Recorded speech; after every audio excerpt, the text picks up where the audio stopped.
She was adopted into a wealthy family to polish their image, but behind closed doors, they erased her name, her voice, and her worth.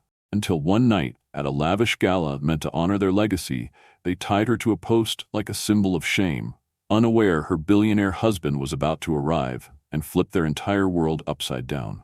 This is Sierra's story of silent endurance, hidden power, and the moment she finally said enough. Where are you watching from?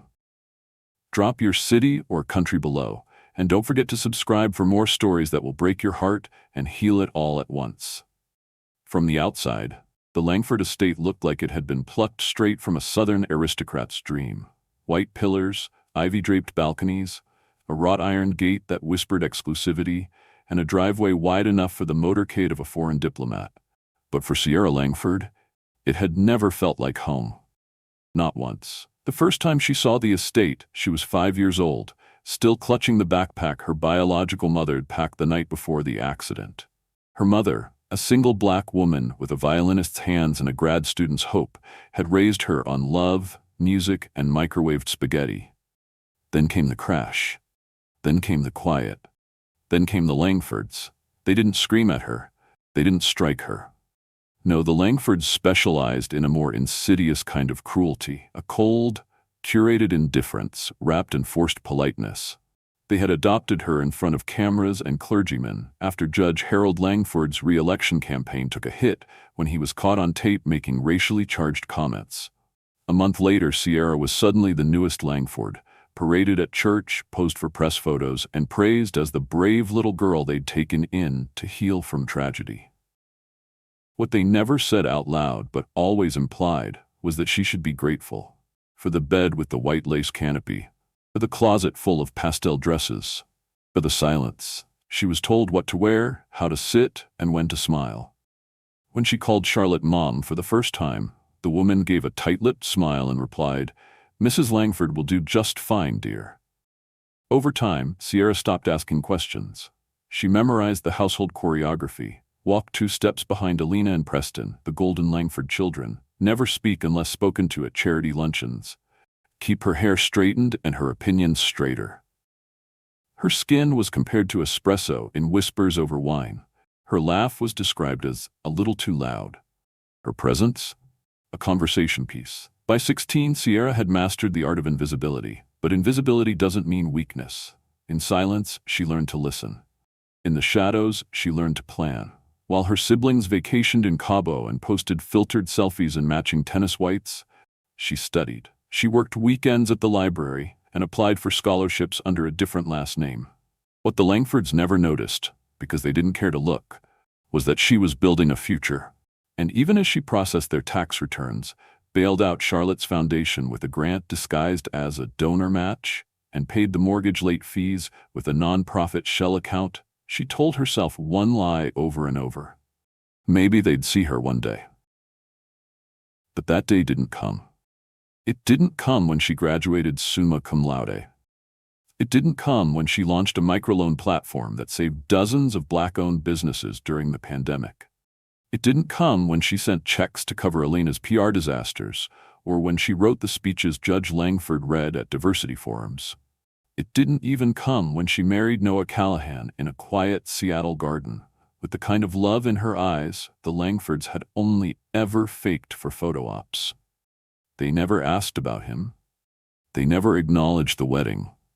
But they took the checks when their estate teetered on foreclosure. So when Sierra stood at the back of the Langford Legacy Gala wearing a beige uniform, her name absent from the program she'd written, holding a tray of champagne glasses, she didn't cry.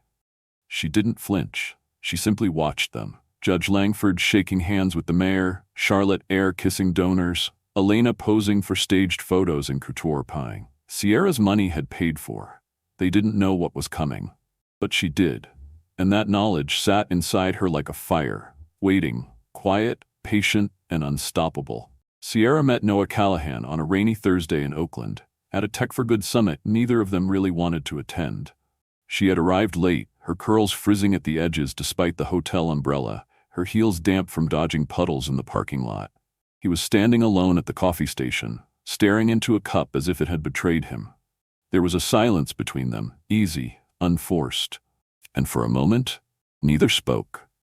Then he looked up, met her eyes, and said, "Worst networking event I've ever been dragged to."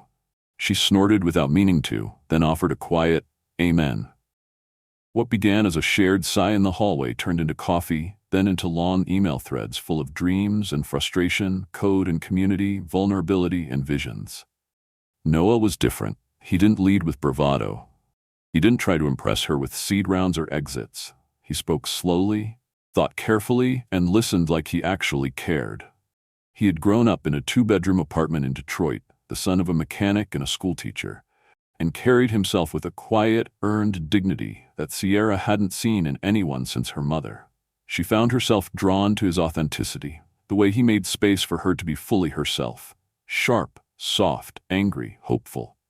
He didn't flinch at her ambition, didn't mock her nonprofit dreams, didn't suggest she tone herself down to fit into some palatable version of success.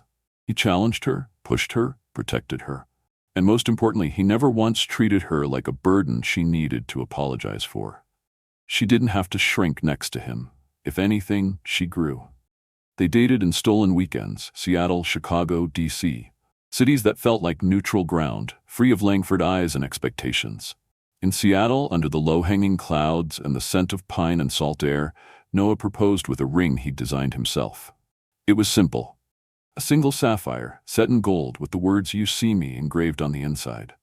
They married 6 months later, barefoot on wet grass, surrounded by trees and a few close friends. There were no Langfords. No white canopies, no champagne towers, just Sierra in a linen dress and Noah in the same navy jacket he wore when they met. But even in marriage, Sierra carried the weight of the Langford name like a stone in her pocket. Her love for Noah didn't erase the tangled threads she was still tied to. The Langford estate was crumbling, not just emotionally, but financially. Judge Langford's legacy of power was unraveling beneath a stack of legal bills and bad investments. Elena's boutique PR firm had hemorrhaged its way into irrelevance. Preston had vanished to Europe, with a yacht club heiress and an arrest warrant in New York. And Charlotte, ever poised and manicured, kept throwing galas and silk gowns while unpaid invoices piled up in the study. Sierra could have walked away. She had every right, but instead she stepped in, quietly, anonymously. Using shell accounts from her nonprofit, she paid the back taxes on the estate. She funded the Langford Diversity Initiative through a grant in someone else's name. She bailed out Elena's firm with a strategic, social impact investment no one thought to trace. She made sure the lights stayed on, the marble floors were polished, the family's public image, fragile and curated, remained intact. And she never once asked for thanks. Noah didn't agree with her at first.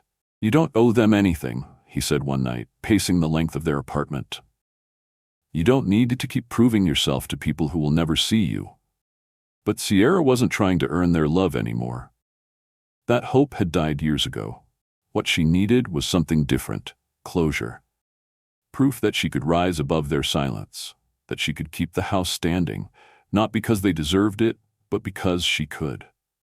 It was her final offering, the last olive branch extended with trembling fingers. She told herself it wasn't about forgiveness, it wasn't about pride, it was about principle.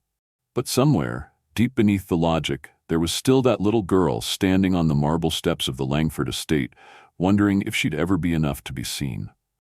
So she gave, and gave, until one day she stopped. Not because she ran out of money, but because she had nothing left to explain. She had a marriage full of light, a business making real impact, and a man who kissed her hand like it was sacred. She didn't need to be rescued. But she was done saving people who wouldn't even say her name. The Langford Legacy Gala was slated to be the social event of the season. A sparkling, meticulously curated affair meant to enforce the family's reputation as philanthropic royalty. The invitations were embossed with gold leaf. The guest list culled from political elites, Fortune 500 boardrooms, and magazine covers. It was to be hosted on the Langford Estate's south lawn, under white tents with imported lanterns, a string quartet flown in from San Francisco, and a catering team hand-selected by Charlotte herself. There was only one person missing from the program, Sierra. Though the gala was framed as a tribute to the Langfords' generational impact, Sierra's name didn't appear on a single pamphlet, banner, or donor thank you. This, despite the fact that she'd secured most of the event's corporate sponsors through her own nonprofit's quiet partnerships. When she brought it up at a planning dinner, softly, respectfully, Judge Langford didn't even look up from his steak. "Why would your name be there?" he said, dabbing at his mouth with a monogrammed napkin. "You're not a trustee." Charlotte chimed in sweetly, slicing her halibut with precision. "We've allowed you to operate under the Langford name. That's a privilege, darling, not a right." Sierra said nothing. She pushed her chair back, excused herself, and walked away from the clinking of crystal glasses and the scent of overpriced wine. That night, she lay in bed staring at the ceiling, the beige uniform she'd been handed earlier folded neatly at the foot of her bed. It was identical to the ones worn by the catering staff, unlabeled, unflattering, designed to match the table linens. Her name had been scrubbed from the story, and she was being written into it as a silent extra. She texted Noah, "Still want to go through with this?" His reply came quickly. "Say the word, and we burn it down, with elegance." The day of the gala arrived hot and slow, the kind of summer heat that felt more like a warning than a season. Sierra woke early, her stomach a tight knot of steel and silence. She put on the uniform, tied her curls into a tight bun, and walked through the house unnoticed, like always. Staff bustled about setting up floral arrangements and linen-wrapped cocktail tables. Charlotte oversaw everything from a clipboard, barking orders with the smile of a seasoned diplomat. Sierra's assigned role was Station 4, wine service, rear patio. She memorized the layout, noted the exits, scanned the crowd as the first guests arrived in designer pastels and patent leather loafers. She spotted Preston laughing loudly with 2 city councilmen near the fountain. Elena floated by in an off-white gown, all pearls and pretense, her smile so polished it looked painful. Judge Langford wore a cream linen suit and posed like royalty. Cameras clicked. The governor's press secretary gave a speech. Every word was a polished lie. No one looked at Sierra, no one thanked her. One guest even mistook her for a server from the hotel and asked for extra lemon in their cocktail. Another man, older, well-tanned and self-satisfied, leaned in and whispered, "Didn't expect the help to be this exotic tonight." She didn't react. Her silence was a well-trained reflex, owned over decades. But inside, something ancient stirred. It happened near sunset, just as the light began turning gold. A guest dropped a wineglass on the stone path. It shattered. Sierra knelt automatically to pick up the shards, blood beading along her palm as one sharp edge caught her skin. "Don't worry," the woman laughed awkwardly. "She's used to cleaning up other people's messes." Then came the voice. High, saccharine, cruel. "She always was good at that," Elena called from across the patio, holding her glass like a queen with a joke. Laughter followed, tight and sharp. Sierra rose slowly, the blood now smeared across her fingers. She didn't speak. She turned and walked toward the catering tent, washed the cut under cold water, and wrapped it in paper towel. But she wasn't trembling. Minutes later, Judge Langford raised his glass and summoned silence. "We'd like to do something symbolic," he announced. "A gesture of reflection, a nod to the burdens others have carried for us." He gestured toward Sierra. "What do you say, dear? Up for a little performance?" Before she could answer, 2 young staffers, clueless and obedient, gently guided her toward the fountain. There, beneath the chandeliers strung like stars, stood a decorative wooden column meant to resemble some colonial monument. They turned her toward the crowd, tied a silk rope loosely around her wrists. Laughter rippled again. Cameras clicked. Sierra stood still, dignified, unmoving. She wasn't a servant. She wasn't a daughter. She was an exhibit. But what the Langfords didn't know was that this was the last time they'd ever see her silent. The moment the laughter reached its cruelest pitch, it happened. A sound broke through the symphony of string instruments and champagne chatter. A low, smooth engine hum, unmistakably expensive and completely out of place. The air seemed to pause. Guests turned toward the gravel drive in slow, curious waves, their conversations trailing off mid-sentence. A black Rolls-Royce Phantom glided past the hedges, silent and precise, as though it had been summoned by some invisible force. It came to a halt near the garden's edge, just beyond the reach of the lantern light. The driver, dressed in tailored black, stepped out and opened the rear door. And Noah Callahan emerged. He didn't storm out, he didn't rush. He moved like gravity itself, deliberate, measured, every step sending a ripple through the stunned crowd. He wore a midnight navy suit, crisp and effortlessly regal. No tie, no entourage, just him, and the weight of something unspoken trailing behind him like thunder. His gaze swept across the guests like they were mannequins in a store window, irrelevant and interchangeable. Then his eyes landed on Sierra. She was still tied to the column, the silk rope looped artfully around her wrists, her arms bare in the golden dusk light. Her face didn't flinch, but something in her posture shifted, as if she'd finally exhaled for the first time that day. Noah didn't say a word. He walked past the governor, past the donors, past Elena's frozen champagne smile, and Judge Langford's stiff stance. He didn't blink. He didn't waver. When he reached Sierra, he knelt silently before her, pulled a small silver blade from the inside of his jacket, and with one swift, clean motion, cut the rope. The silk fell like a broken promise. He took her hand in his, turned it over gently to examine the raw, reddened skin beneath. Then, without hesitation, he lifted her hand to his lips and kissed the wound. The air crackled. Judge Langford took a step forward, his voice a low warning. "Who?" Noah cut him off with a voice that was calm, precise, and louder than the string quartet had ever been. "This woman is my wife." The words detonated across the lawn. Gasps rippled outward. Glasses trembled. Forks were set down midair. Meredith's mouth dropped open as her wine glass wobbled dangerously in her grip. Preston blinked as if he'd seen a ghost. Noah remained composed. "I want to know," he said slowly, "who thought tying her to a post like livestock was acceptable?" No one answered. Not even Charlotte, whose painted lips parted but offered no sound. Judge Langford looked like a man who had finally read the last page of a story he thought he'd authored. Noah turned to Sierra and stepped back, allowing her the space he knew she had more than earned. But she said nothing. Her silence was no longer submission, it was sovereignty. He reached into his inside pocket, removed a folded legal document, and held it up for all to see. 3 months ago, he began, this house went into default. Unpaid taxes, missed deadlines, desperate calls to creditors, every one of those calls was answered by her. He handed the paper to Judge Langford, whose hands visibly shook as he unfolded it. She paid the bills with her college savings, her emergency fund. She sold her car, and when that wasn't enough, she came to me, not for help but with a plan. She asked me to buy this estate anonymously, not for credit, not to humiliate you, but so your shame wouldn't make headlines. The judge scanned the deed, reading his own signature at the bottom. Charlotte's face drained of color. Elena took a shaky step back. Meredith stared as if the sky had split. Noah turned to the crowd. "You didn't raise a failure," he said. "You raised a woman who saved your legacy while you mocked her. And today, on the land she salvaged with her sweat and sacrifice, you made her your spectacle." He turned back to Judge Langford. "You have 15 minutes to gather your things and leave." "Leave?" the judge echoed, voice faint. "You don't own this house," Noah replied coolly. "Not anymore." Sierra remained still, her shoulders square, her eyes locked on the horizon as if the mansion behind her was already dust. She didn't need to speak. Her truth had already been spoken, and this time they all heard it. The sun had long dipped beneath the hedges, but the air still glowed with the heat of everything unspoken.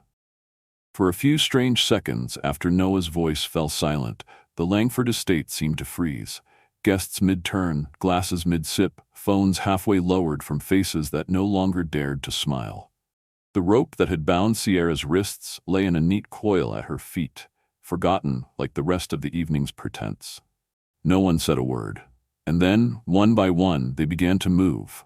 Not with purpose, not with grace, but with the jittery shuffle of people who suddenly found themselves on the wrong side of history. Murmurs rose, chairs scraped against stone, and the guests filtered out like shadows peeling from the edges of light. The governor left without his dessert. The photographer lowered her camera. Meredith muttered something to Charlotte, who looked as if she'd been struck across the face by her own reflection. Preston was already gone.